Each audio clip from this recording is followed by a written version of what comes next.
Morning, Scotty. Morning, sir. Well, we're finished. The client made his mind up, which I totally agree with, and I more than understand. I'll have you come around this way because it'll be easier for you to see everything. It's not perfect.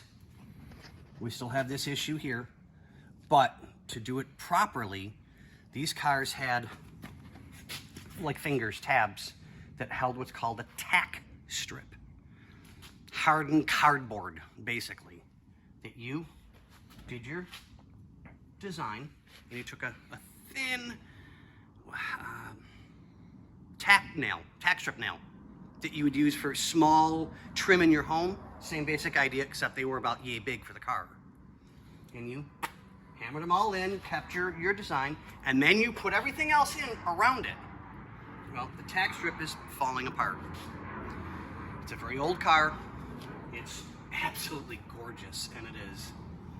So the customer decided, no, I don't want to take any chances of getting things damaged, which are beyond our control. So if you come in and take a look, I'll let you squeeze through. It's back together. I got rid of 98% of the issue of the dipping. Now, how long it's going to hold, being honest, I don't know. I truly don't. But it's up, it's together, it's out of his way, and that to me is the most important. And hopefully the customer will be as happy with everything back together without it breaking, and that's all that matters.